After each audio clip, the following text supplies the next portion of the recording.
साथियों, आपको मेरा सादर प्रणाम। साथियों, सुसाइड क्या होता है? लोग सुसाइड क्यों करते हैं? क्या ऐसी मेंटल स्टेट होती है जिससे कि लोग सुसाइड के लिए मजबूर हो जाते हैं? सुसाइड में शरीर की मृत्यु के बाद आत्मा का क्या होता है? आइए समझते हैं। साथियों, आप भी जानते हैं कि सुसाइड का अर्थ होता है आत्महत्या, अर्थात स्वयं के शरीर को हानि पहुंचाकर इस शरीर का कत्ल कर देना, जिससे कि शरीर की लीला समाप्त हो जाए। किंतु आत्महत्या करने वाले को यह नहीं पता होता है कि सिर्फ शरीर के मर जाने से कहानी खत्म नहीं होती। कहानी इस शरीर के मरने के बाद भी बहुत आगे तक जाती है। साथियों, आगे यह वीडियो और भी इंटरेस्टिंग होने वाला है, इसलिए इस वीडियो को अंत तक अवश्य देखें। आत्महत्या एक ऐसी स्थिति है जिसमें व्यक्ति के डिप्रेशन का लेवल इस हद तक बढ़ जाता है कि उसे पता होते हुए भी कि इस शरीर को बहुत कष्ट होगा, उसके बाद भी व्यक्ति वह कदम उठा लेता है। इस संसार में ऐसा व्यक्ति खोजना बड़ा मुश्किल है जिसने बचपन से लेकर बुढ़ापे तक अलग अलग परिस्थितियों के चलते कभी आत्महत्या के बारे में न सोचा हो। जो व्यक्ति जितना अधिक भावुक होता है तथा अविवेकशील होता है, उसने अपने जीवन में इस प्रकार का चिंतन उतना ही अधिक किया होता है। बहुत से लोग ऐसे होते हैं जो सिर्फ चिंतन करते हैं और बहुत से लोग ऐसे होते हैं जो सुसाइड का प्रयास कर चुके होते हैं। आत्महत्या के केसेस यंगस्टर्स के बीच अधिक मात्रा में पाए जाते हैं, जिसका कारण आप भी बखूबी जानते हैं। गर्लफ्रेंड का चक्कर या बॉयफ्रेंड का चक्कर। इस उम्र में आवश्यक समझ तथा मैच्योरिटी न हो पाने के कारण यंग एज में शरीर के हार्मोन्स पूरी तरह से यंगस्टर्स की सोचने समझने की शक्ति को हाईजैक कर लेते हैं, जिससे कि उन्हें उस अट्रैक्शन तथा इन्फेचुएशन के आगे न कुछ दिखाई देता है और न कुछ सुनाई देता है, न कुछ समझ में आता है, और वह अपने बहुमूल्य जीवन को कौड़ियों के भाव का बना देते हैं तथा समाप्त कर लेते हैं।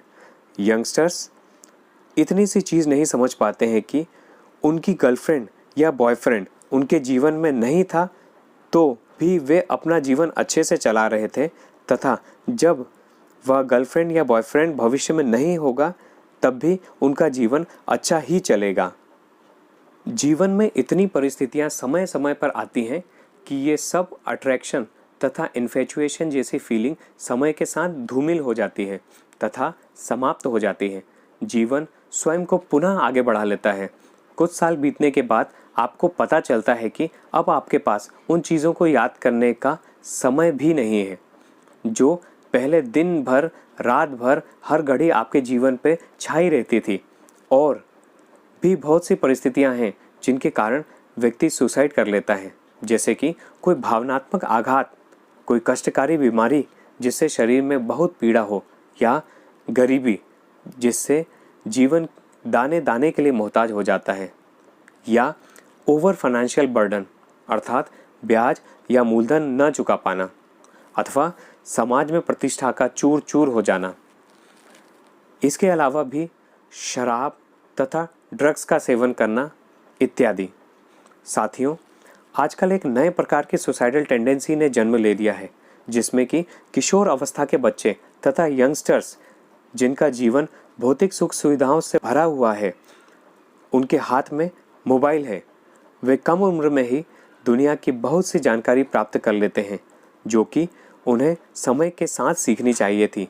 मोबाइल तथा सोशल मीडिया में सबसे बड़ी समस्या गलत कंटेंट के एक्सेस की है, जिसके कारण कम उम्र में ही बच्चों के शरीर में वे हार्मोन्स बनना तथा सेक्रीट होना शुरू हो जाते हैं जिनका स्त्राव उनकी यंग एज में होना चाहिए था, जिसके कारण वे हाइपर एक्टिव, इम्पेशेंट तथा इनटॉलरेंट होने लगते हैं, जिसके कारण उनकी हिंसा करने की प्रवृत्ति भी बढ़ जाती है।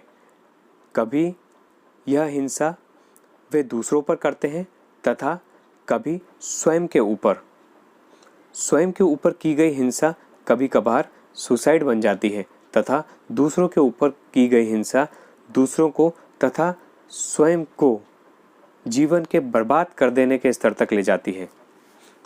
सुसाइडल टेंडेंसी जन्म लेने का एक कारण अस्त व्यस्त दिनचर्या, काम का अत्यधिक दबाव तथा स्वयं को मेंटली, फिजिकली तथा एनर्जेटिकली मैनेज न कर पाना भी है, जिसमें कि हमारे घर का वातावरण, बाहर की दोस्ती यारी, यहाँ तक कि हमें पढ़ाई जाने वाली शिक्षा भी किसी हद तक जिम्मेदार है, जिसमें एक व्यक्ति स्किलफुल नहीं बन पाता, जिसके कारण अधिक उम्र तक सेटल न हो पाने के कारण इस प्रकार की टेंडेंसी जन्म लेती है। जैसे जैसे हमारी दिनचर्या में वेस्टर्नाइजेशन बढ़ता गया, हमारी दिनचर्या अधिक से अधिक अव्यवस्थित होती गई। आज न हमारे सोने का कोई समय है, न उठने का कोई समय है, न खाने का कोई समय है, न पीने का कोई समय है। इन्हीं सब कारणों से शरीर पर तथा मस्तिष्क पर अत्यधिक दबाव पड़ता है। हमारा पूरा मेटाबॉलिक सिस्टम तथा बायोलॉजिकल क्लॉक पूरी तरह से खराब होने लगते हैं, जिसके चलते चिंता, एंग्जाइटी, डिप्रेशन, बीपी, शुगर तथा अन्य कई प्रकार की बीमारियां लग जाती हैं और दवाइयों तथा केमिकल पर डिपेंडेंसी वाला सिस्टम शुरू हो जाता है। एक सुसाइड का प्रकार मास सुसाइड भी होता है, अर्थात जिसमें अधिक लोग अपने आप को खत्म कर लेते हैं। इसका सबसे बड़ा उदाहरण ग्लोबल वार्मिंग बनने वाला है। यह व्यक्ति विशेष, समाज, शहर, राज्य, देश तथा विश्व की स्वयं की बुलाई हुई समस्या है। यदि समय रहते कुछ महत्वपूर्ण बदलाव नहीं किए गए तो यह पूरे विश्व की आत्महत्या करने जैसी बात होगी। आइए अब हम समझते हैं कि किसी व्यक्ति के आत्महत्या कर लेने के बाद उसका क्या होता है, अर्थात उसकी मृत्यु के बाद उसका क्या होता है। हमारे शरीर के भीतर जो जीवन है वो एक निश्चित पिच, वाइब्रेंसी तथा इंटेंसिटी पर होता है।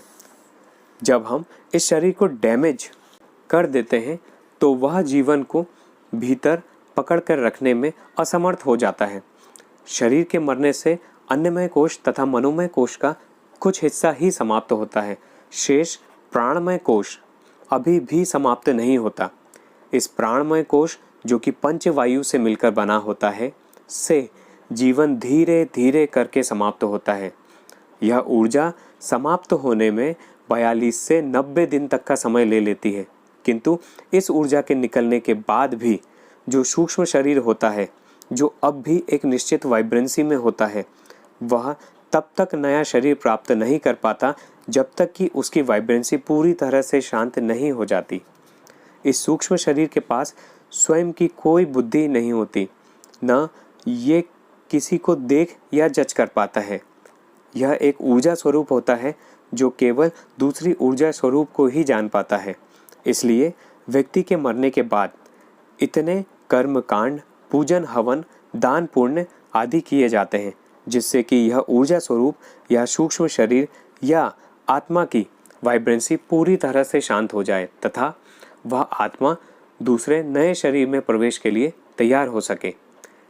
किसी की आत्महत्या के बाद यदि यह विधि विधान नहीं किया जाए तो हो सकता है कि प्राकृतिक रूप से उस शरीर की वाइब्रेंसी शांत होने में 1 साल, 10 साल, 100 साल या 400 से 500 साल तक भी लग जाएं। इसलिए इन सब विधि विधानों का सनातन संस्कृति में इतना अधिक महत्व है। यदि यह विधि विधान नहीं किए जाएं तो जिस जगह पर आत्महत्या हुई है वहाँ पर इस ऊर्जा को बहुत अधिक महसूस किया जाता है, स्पेशली यदि वह एक सुनसान जगह है तो। जिन भी घरों में इस प्रकार की घटनाएं होती हैं वहाँ 42 दिन से लेकर 90 दिन तक ऊर्जा शरीर को महसूस किया जाता है, अधिकतर स्वप्न में या कभी कभी खुली आंखों से भी। यदि आवश्यक विधि विधान न किए जाएं तो वह प्रेजेंस लंबे समय तक महसूस की जा सकती है। इसके प्रभाव से घर के अन्य सदस्य मानसिक रूप से विक्षिप्त भी हो सकते हैं या किसी गंभीर बीमारी से ग्रसित हो सकते हैं। मृत्यु के बाद की यह यात्रा हमारे वेदों तथा शास्त्रों में दी हुई है, जो कि पूरी तरह से साइंटिफिक है।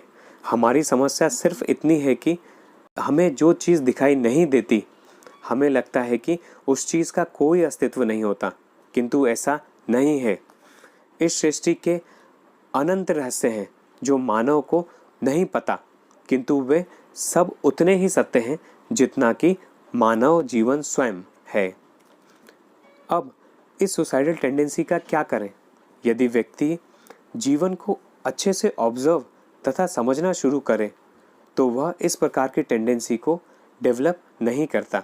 यदि वह ज्ञान योग, ध्यान योग, कर्म योग तथा भक्ति योग का संतुलन अपने जीवन में बनाकर चले तो वह इस प्रकार की चीज़ों से मुक्त रहता है। यदि व्यक्ति इस प्रकार के समय में किसी विप्र व्यक्ति से उचित मार्गदर्शन ले तो भी वह इस टेंडेंसी से मुक्त हो सकता है। योग के माध्यम से भी व्यक्ति स्वयं तथा उसके विचारों, भावनाओं, ऊर्जाओं के बीच अंतर करना सीख जाता है, जिससे कि इस प्रकार की सुसाइडल टेंडेंसी उसको प्रभावित नहीं कर पाती। इसलिए इस प्रकार के व्यक्तियों को योग अवश्य करने की सलाह दी जाती है। साथियों, उम्मीद करता हूँ कि ये बातें आपको पूर्णतः समझ में आई होंगी। यदि नहीं तो मुझे कमेंट करके बता सकते हैं। साथियों, ये चैनल आप अवश्य सब्सक्राइब कर लीजिएगा तथा बेल बटन दबा दीजिएगा, जिससे कि सारे आने वाले वीडियोस के नोटिफिकेशन आपको मिलते रहें। अगर ये वीडियो आपको पसंद आया हो तो इसे लाइक अवश्य कीजिएगा तथा शेयर अवश्य कीजिएगा। आपका बहुत बहुत धन्यवाद। आपको मेरा सादर प्रणाम।